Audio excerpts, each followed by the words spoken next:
ನಮಸ್ಕಾರ. ನಾನು ಬೆಳ್ತಂಗಡಿ ತಾಲೂಕಿನಿಂದ ಬಂದಿದ್ದೇನೆ. ನನಗೆ ಈ ಪ್ರಾಡಕ್ಟ್ ಅನ್ನು ತಗೊಳ್ಳುವ ಮೊದಲು ನನ್ನ ಪರಿಸ್ಥಿತಿ ಹೇಗೆ ಇತ್ತು ಅಂತ ನಿಮಗೆ ಸ್ವಲ್ಪ ಹೇಳ್ತೇನೆ. ಹೇಗೆಂದರೆ ನನಗೆ ಕಾಲಿನ ಗಂಟು, ಕೈಗಂಟು, ಬೆನ್ನಿನ ಡಿಸ್ಕಿನ ಪ್ರಾಬ್ಲಮ್ ತುಂಬ ಇತ್ತು. ಹೇಗೆಂದರೆ ನಾನು ಮಾಡದ ಮತ್ತಿಲ್ಲ, ಹಾಡು ಮುಟ್ಟದ ಸೊಪ್ಪಿಲ್ಲ ಅಂತ ಹೇಳುವ ಹಾಗೆ ನಾನು ಅಷ್ಟು ಮದ್ದನ್ನು ಮಾಡಿದ್ದೇನೆ. ಹೇಗೆಂದರೆ ಒಂದು 50,000 ತನಕ ಹತ್ತಿರ ಆಗ್ಬಹುದು. ಹೇಗೆ ಬಸ್ ಇಳಿಲಿಕ್ಕೆ ಆಗುದಿಲ್ಲ, ಬಸ್ ಹತ್ತಲಿಕ್ಕೆ ಆಗುದಿಲ್ಲ. ಕಂಡಕ್ಟರ್ ಕೈಯಲ್ಲಿ ಹಿಡಿದು ಬಸ್ ಹತ್ತಿಸ್ತಿದ್ರು, ಇಳಿಸ್ತಿದ್ರು.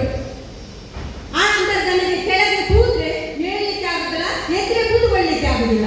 ಆ ಪರಿಸ್ಥಿತಿಯಲ್ಲಿದ್ರೆ ಏಳುವಾಗ ನನ್ನನ್ನು ಒಂದು 4 ಜನ ಎಬ್ಬಿಸ್ಬೇಕಷ್ಟೇ. ಆದರೆ ಆ ದಿವಸ ನನಗೆ ಒಂದು ಮೆಂಟಲ್ ಬಂದು ಇಷ್ಟೆಲ್ಲ ಮದ್ದು ಮಾಡಿ ಆಗಲಿಲ್ಲ.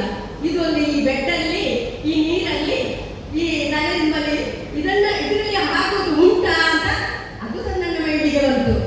ಆಗಿಟ್ಟು ಉಂಟಾ ಅಂತ ಇದು ಹಾಗದ ಹೋಗದ ಕೆಲಸ ಅಂತ ಇವರೆಲ್ಲ ಮಾಹಿತಿಯನ್ನು ಕೊಟ್ಟು ಕೇಳಿ ನೋಡು, ನಾನು ಇಷ್ಟ ಹಣವನ್ನು ಖರ್ಚು ಮಾಡಿದ್ದೇನೆ, ಇಷ್ಟ ಹಣ ಹೋಗಿದೆ ನಮ್ದು, ಇದೊಂದು 10,000ದಲ್ಲಿ ಎಂತ ಅಂತ ಹೇಳಿದೆ.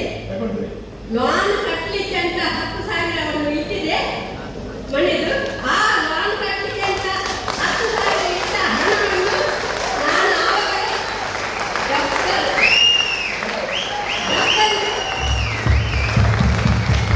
ವಾರ್ಡ್ ಮಾಡಿದೆ. ಅವರಲ್ಲಿ ಆವಾಗಲೇ ಡಬ್ಬಲಿಗೆ ಇವರು ಹೋದ ನಂತರ ನನ್ನ ಹಾಸಿಗೆಗೆ ಹಾಕಿದೆ, ತಲೆ ತುಂಬಿಗೆ ಹಾಕಿದೆ, ನೀರು ಒಪ್ಪಿಸಿದೆ, ಎಲ್ಲ ಮಾಡಿದೆ. ಮಾಡಿ ಸ್ವಲ್ಪ ದಿನ ಆಗುವಾಗ ನನಗೆ ಸ್ವಲ್ಪ ನೋವು ಕಡಿಮೆ ಆಗ್ತಾ ಬಂತು. ಕಡಿಮೆ ಆಯಿತು. ಕಡಿಮೆ ಆಗುವಾಗ ಇದು ನಾನು